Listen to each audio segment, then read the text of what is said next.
Assalamu alaikum, this is Dr. Hasna with Hasna's Anatomy, and today's inspiration is this book right here, the cover, which says, "She believed she could, so she did." Anything in this world is possible. What matters is your mindset. If your mindset is determined and positive, I assure you there is nothing that is going to come between you and success. So, guys, this is my revision series. Today we're going to talk about lower limb, which was a high request. So we're going to talk about lower limb, and if you've come this far in your prep that you're watching my revision videos, congratulations. You're only 20 minutes away from a distinction, inshallah. So guys, let's get started. So this is the table of contents, and in lower limb what we have to do is revise 11 chapters in total compared to the 9 chapters of upper limb. Yes, lower limb is quite lengthy, but let's cover it together and hopefully be done in no time. Once again, I'm going to skip the bones chapter and we're going to start with the introduction. Let's get started. So I want you to read the introduction and just know how your lower limb buds develop and how they basically undergo rotation. As an embryo, the lower limb undergoes rotation. Hence, this is why the anterior part of your upper limb is the flexor compartment, whereas the anterior compartment of the lower limb is the extensor compartment. Do you see that contrast? And that occurs due to the rotation of the limb buds. You can go ahead and read, and what you need to know is the line of gravity. See, it passes in front of the knee joint, it passes in front of the ankle joint. So this can be an MCQ, so go ahead and read this little paragraph right here. Now begins our main gist of lower limb, which is the thigh, because the entire lower limb consists of, the thigh, the leg, and the foot. We are talking about the thigh. Majority of your syllabus of lower limb lies in the thigh. So let's talk about the front of the thigh first. You can give an introduction a read, and then you'll begin from here. You're going to go ahead and read about the superficial fascia and the Holden's line. You should have an idea of that. Then it talks about basically in the thigh, in the front of thigh, what is lying inside the superficial fascia. So the cutaneous nerves are lying in the superficial fascia. And to know about the cutaneous nerve, you will have to understand the lumbar plexus. So this diagram is important. And this diagram, at least you should know which part of the front of the thigh is supplied by which cutaneous nerve. So that is important to know. And this entire paragraph explains it. Also, my videos have explanations of this. Then we have the patellar plexus. You should know about this. Limbs is a good abbreviation to remember this. Then we have the cutaneous arteries. You just need to know the names of each. The great and long saphenous vein are going to come in a chapter ahead. We're going to study. So for now, you can leave this. The superficial inguinal lymph nodes, this part is very essential. You should know that lower vertical group, where does it drain the lymph from? It drains it from most of the lower limb. Upper lateral group is getting lymph from the infraumbilical part of anterior abdominal wall. And upper medial group is taking from the genitals, you can see. Here are a couple of bursas that you should know the names of. And housemaid's knee is a very important clinical. Clergyman's knee is a very important clinical. I would advise you all to check these out from KLM. Then we talk about the deep fascia of the thigh. Now stuff gets quite important because fascia lata and the modifications of the fascia lata are like triple star. A whole note is going to come right down about the fascia lata. You should know it's attached superiorly from where and inferiorly where is it attached. And then the modification of the fascia lata are for the iliotibial tract. You should know the attachments of the iliotibial tract. You should know the definition of iliotibial tract. Basically, your deep fascia of the thigh is thickened laterally to form the iliotibial tract. So that's a definition. Here I'd like to give a super tip. You should know the definition of everything. By definition, in English, you should practice that you are able to comprehend what you are given with. For instance, if it's the iliotibial tract, you should know how to explain what exactly it is.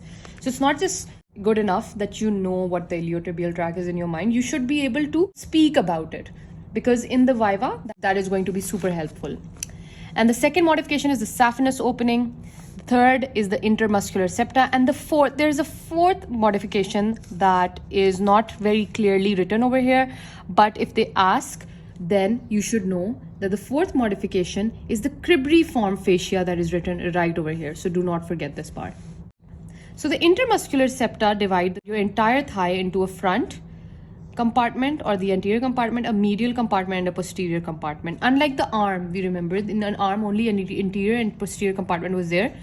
So only anterior and posterior muscles existed. But in thigh, you'll face a whole anterior compartment with anterior muscles, a medial compartment with all the medial muscles, and a posterior compartment with all the posterior muscles. Let's talk about the femoral triangle now. From here, we all know that easy marks. You need to know what exactly femoral triangle is. Again, my super tip that you should know the definition of everything. You should be able to explain the femoral triangle, because that's the major mistake I notice when I check papers of students, is that they're unable to define what is the femoral triangle. I mean, that's such a simple mark. It is a triangular depression in the front of the thigh just below the inguinal ligament. Now, that is a very important key information. You should know the boundaries very well, and whenever you write about the boundaries, never forget to talk about the roof and the floor. So these are two boundaries most of the students ignore, and they lose a whole point because of it. So do not ignore that. What are the contents of the femoral triangle? Everything that's femoral. Femoral artery, femoral vein, the femoral nerve. And apart from that, the femoral sheath is also a very important content. Then we have these nerves that you should remember out of the way from these, that they're also important contents of the femoral triangle. The deep inguinal lymph nodes are also a content. Next is the femoral sheath. Again, very important and easy mark. The funnel sheath, basically the femoral sheath is covering the upper 4 centimeter of the femoral vessels, and you should know that the femoral sheath consists of 3 compartments. So overall in the femoral triangle, you'll encounter most medially the vein, femoral vein. Middle, there will be the femoral artery, and most lateral will be the femoral nerve. Now, the femoral sheath covers the upper 4 centimeter of only the vessels. So do not write that there is a compartment for nerve. No, this is outside of the femoral sheath. Femoral sheath is only covering the vessels, and femoral sheath has 3 compartments. Very easily you'll know now that the most lateral compartment is femoral artery, the intermediate will be femoral vein, and there will be a medial compartment. And the medial compartment, you can see here, consists of this lymph node of Cloquet. It's written right here. So you should know the content of the medial compartment.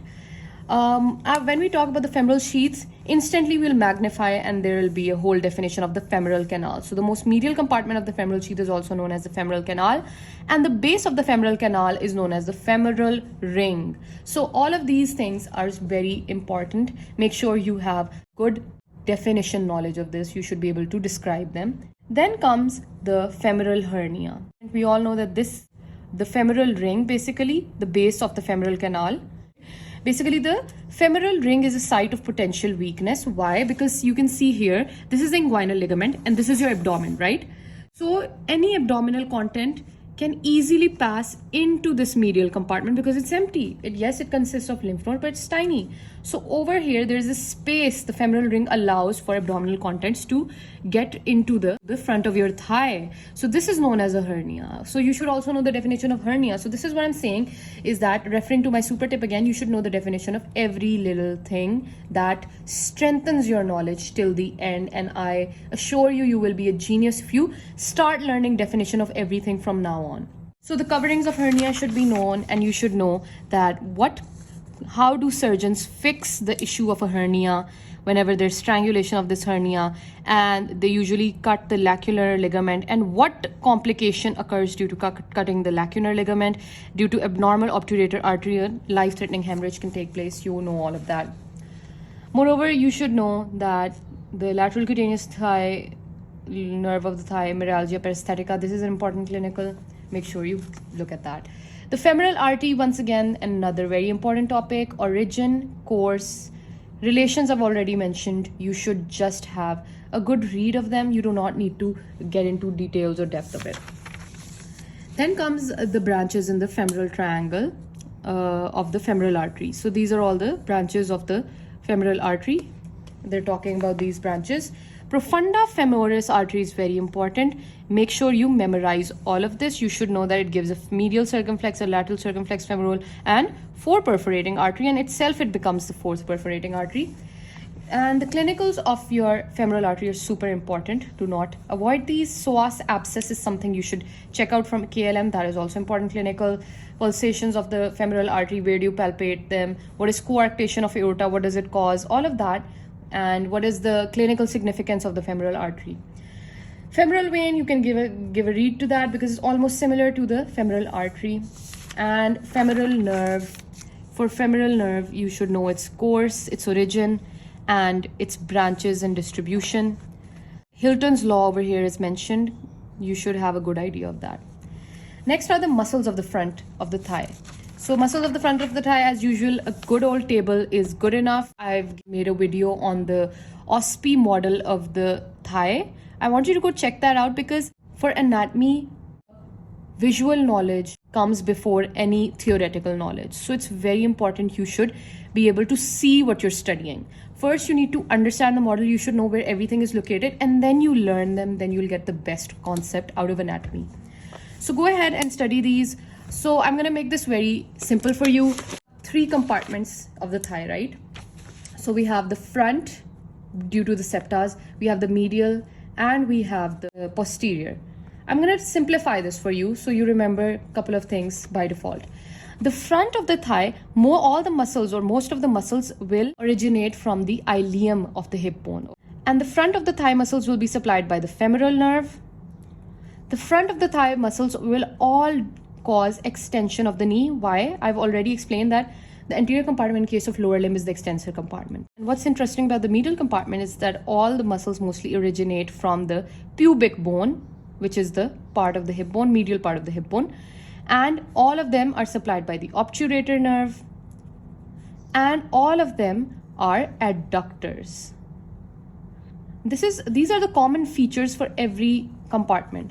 For posterior compartment, originations of most of the muscles are from the ischium part of the hip bone, and all supplied by the sciatic nerve, the main nerve of the posterior compartment, and all of them are flexors, chief flexors of the knee.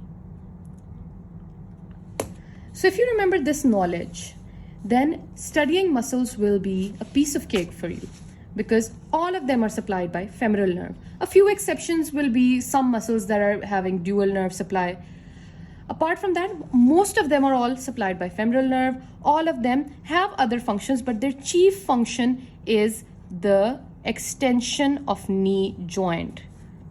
Sartorius over here is the only exception in case of front of thigh that is causing flexion rather than extension of knee joint. But sartorius is a quite different muscle. It's the longest muscle of the body, hence it is a little different. Remember, sartorius is also known as the tailor's muscle. And once you remember the position of how a tailor sits, you will be very familiar with the actions of the sartorius. Let's move on and talk about these clinicals, which are important. Testing for quadriceps femoris, you should have an idea how the doctors examine your quadriceps. And knee jerk. Remember the root value of knee jerk, which is L3 and L4. It's also known as patellar tendon reflex. Psoas abscess, you should have a good understanding of that. And intramuscular injection can be given to vastus lateralis. Where else was the intramuscular injection given? In the deltoid. And another place where an intramuscular injection was given, we'll study in the future, is in the gluteal muscles.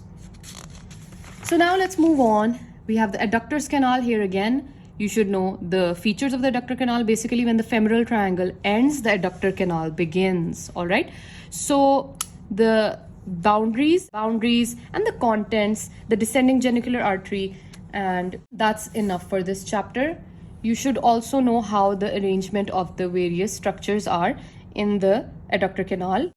As you can see, the saphenous nerve, which is coming from the femoral nerve, is passing from the femoral arteries lateral to its medial side, and from anterior to posterior, their arrangement is also important. Next, we have the medial side of the thigh. Now, this is an easier chapter compared to the front of thigh. I think front of the thigh was quite a lot. Once again, let me remind you once again, medial compartment, pubic bone, obturator nerve, and adductors. So remember these 3 things, and learning the muscles of the medial compartment will be a piece of cake.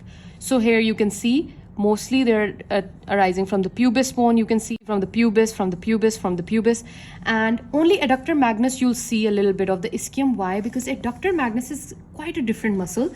It is not just a medial compartment muscle, but it also has a part in the posterior compartment. And what was the bone of the posterior compartment? It was the ischium. Hence, it also rises from ischium and also from the pubis, because it shares both the areas. So adductor magnus, you can say, is kind of friends with two areas, medial compartment and the posterior compartment. Hence, adductor magnus is a hybrid muscle. It has the nerve supply of the medial compartment, obturator nerve, and the sciatic nerve of the posterior compartment. Easy. So even the pectineus is a hybrid muscle. You should have a look at that because it also is a part of the anterior compartment, small part of it. But adductor magnus is very important, so I have highlighted that more. So you can see most of them are adductors, all right? Then we have the relations of adductor longus. Right here, the relations of adductor longus. You can just give them a read, that's enough. The obturator nerve is very important in this case because obviously it's the chief nerve of the medial compartment. You should have a good idea of that. You should know how to test the adductors. You can give this just a read is enough for this one. Obturator nerve, just a read is enough. Now here, what's important is what is the blood supply of the head of the femur. This right here is the answer. And this diagram, do not forget to memorize this diagram. You should know what the head of femur, how it is supplied, and this entire paragraph you should learn in order to be able to answer that.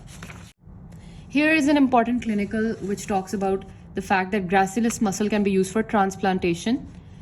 Next, we have the gluteal region.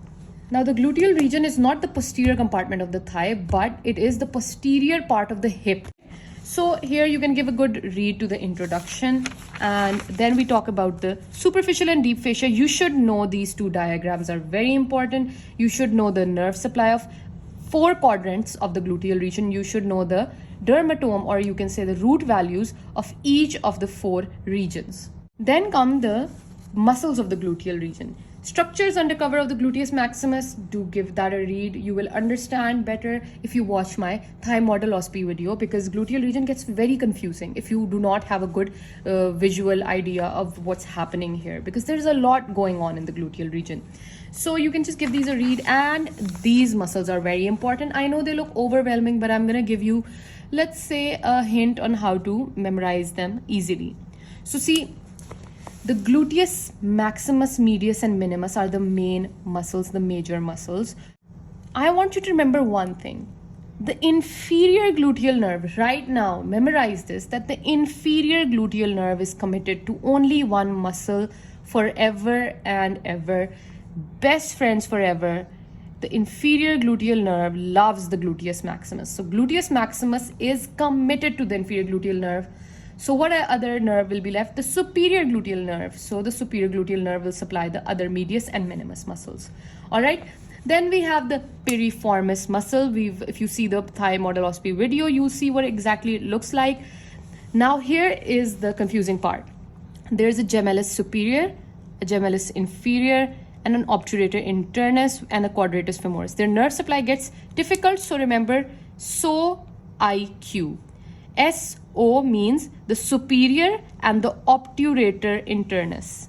Both have the same nerve supply, which is the nerve to obturator internus. IQ means the gemellus inferior and Q for the quadratus femoris have the same nerve supply, which is the nerve to quadratus femoris. So that makes it a little easier and less confusing. All right. And then we have basic functions of all of these are that they are the lateral rotators of the thigh at the hip joint. Remember that. And gluteus maximus is very important in standing up from a sitting position. Remember that. So it's an extensor of thigh. All right. The gluteus medius and minimus are super important as they are abductors of thigh. Here there is a variation in the action because this is not lying in the posterior compartment, anterior compartment. It's an own compartment, the gluteal region. Hence there are very variations of the different actions. So this table will definitely test your patience, but in 1 hour, I guarantee you, you'll know very well. Do not go into the depth of learning their origins and insertions. 2-3 words are enough. For instance, for gluteus maximus, it's coming from the posterior gluteal line. That's enough. From the iliac crest, that's enough. Next come the structures deep to gluteus medius, minimus. All of these are just reads. Clinical anatomy in this case is extremely important because it's going to talk about what's going to happen if gluteus maximus is paralyzed. You should know that. You should know how to test the glutei muscles. The intramuscular injections, as I said, you can inject them in the gluteal region, mostly in the gluteus medius and minimus. And then we have the very important clinical, the Trendelenburg sign, Wadling gait, or the lurching gait, basically the paralysis of gluteus medius and minimus. Here comes your very important concept. Go ahead and watch one of my videos over this concept. I've made it quite simple for you because otherwise reading this can be a little difficult. Sacrotuberous and sacrospinous ligaments are important. Memorize them. Here they're talking about the similar Trendelenburg sign, etc. The clinicals, just diagrammatically represented. Nerves of the gluteal region, you have to give them a read. One thing that we've already discussed in the thigh moduloscopy is that it above the piriformis, the superior gluteal nerve and artery lie above the piriformis. So that can be an important MCQ. So these will mostly come in MCQs. They will not ask you to write a note on these nerves, except for the sciatic nerve, of course. It's a very important nerve that we'll talk about in the posterior compartment, all right? Next, we have the posterior cutaneous nerve of the thigh. You can just give them a read. These mostly you'll be asked in the MCQs about these nerves. So just study this diagram. Arteries of the gluteal region, superior gluteal artery, give that a read. Inferior gluteal artery, yeah, they're important. And once again, they're most probably going to ask these in the MCQs. The most important part right here, and this, the structures passing through the greater sciatic and the lesser sciatic foramen. You should learn these very closely because they are easy marks once again. For learning these two anastomosis, just learn these diagrams and it's going to be very easy. And what are the structures that pass through the greater sciatic foramen? This is basically a part of the hip bone. What passes through it? The spin pins. And what passes through the lesser sciatic foramen? The two pin. Next comes the popliteal fossa. Now this is the region that lies behind your knee joint. It is diamond in shape. Once again, as you can see, I just quoted the definition of the popliteal fossa, which you should have because many vivas I've taken of students, they're unable to define the popliteal fossa, which comes as a surprise to me, although it's such an easy mark. So the location and what are the boundaries? Once again, in boundaries, do not forget that roof and floor are also a part of the boundary. The contents, and in the popliteal fossa, how these contents are arranged from anterior to posterior and from medial to lateral.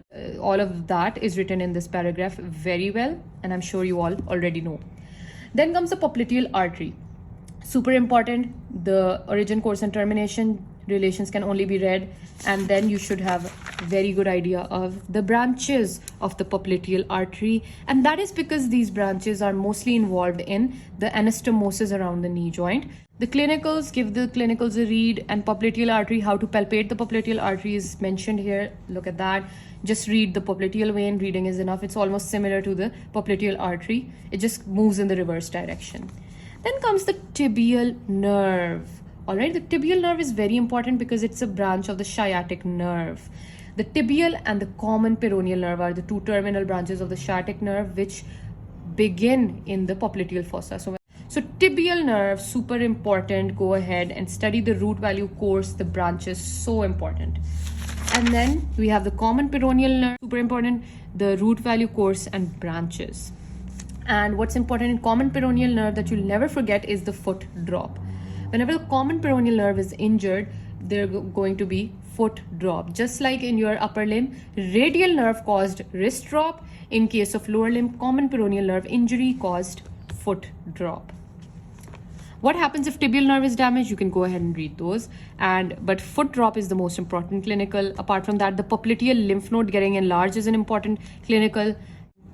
And then the anastomosis of knee joint, this diagram, make sure you study this very well from one of my videos where I've explained in a way that you can memorize better and more quickly. So that's all for the popliteal fossa. Then we come to the posterior compartment of the thigh. And the posterior compartment of the thigh, basically, once again, let me remind you, the ischium was the bone, sciatic nerve was the chief nerve, and they were all flexors of the knee. So just apply that. Muscles of the back of the thigh, all of this, give it a read. Semimembranosus bursitis, this is important. And how to check the hamstrings. So if the anterior compartment consists of the main muscles called quadriceps, the back of the thigh consists of the main muscles called hamstring muscles. So these are the hamstring muscles. very well. You should understand the semitendinosus, membranosus, biceps femoris, very important. And once again, adductor magnus, which was, if you recall, I've talked about it, the medial compartment also is a part of the posterior compartment. Most of these are coming from the ischial tuberosity. Right here you can see, as I said, ischium is their main bone, so they're committed to it. And all of these have similar nerve supply, which is sciatic nerve. Just remember which part of the sciatic nerve is supplying each. They're all flexors of the knee, so you know most of it already. Here comes the sciatic nerve, origin, root, termination, all of that, super important. Make sure you study the sacral plexus. There's a sacral plexus, give that a good understanding. And then here they're talking about the relations of the sciatic nerve. I think you should give a thorough read to this, not just a brief reading, because relations of the sciatic nerve are quite important. Then the branches of the sciatic nerve and Baker's cyst. Here's a very important clinical. You should know how to differentiate if there's a popliteal fossa and there's a swelling in popliteal fossa. There are many things it can be. It can be a Baker's cyst. It can be an enlarged popliteal lymph node, as we saw over here. Or it can be semimembranosus bursitis. So differentiating these three in cases of swelling in the popliteal fossa should be known. And testing the hamstring muscles. Sleeping foot. Sleeping foot is very important. Have sciatica, super important. You should know the cause of sciatica, why it happens, and where does the pain go. Disc prolapse, it happens due to disc prolapse. Arteries of the back of the thigh. So mostly they're talking about the profunda femoris artery that we've talked about in the front of the thigh chapter. If you haven't studied there, you should go ahead and study. Here, this paragraph is very important from this star to this star. You should know that the first perforating artery is arising above pectineus, second at the lower border of pectineus, third on the adductor longus, while fourth is the termination. So you should know exactly where every perforating artery is arising. Anastomosis on the back of the thigh, super important. Make sure when you write a note on the anastomosis of the back of thigh, which is, there's a 70% chance this might be asked in your exam. So if that is asked, do not forget to mention the trochanteric and cruciate anastomosis as well, because they are a part of the anastomosis on the back of the thigh. So this diagram, super important. So first the trochanteric anastomosis occurs, then below that is the cruciate anastomosis, and below that all the perforating arteries anastomosis, and below that the fourth perforating artery anastomosis with upper muscular branches of the popliteal artery. So basically in your entire back of the thigh there is an anastomosis taking place from above to below continuously. Here's another diagram that is important. So over here I'll end the video, and in the next video we'll talk about the leg and the foot. So do not forget to subscribe to my channel, turn your post notifications on for the revision series. All the best, and tune in to the next video.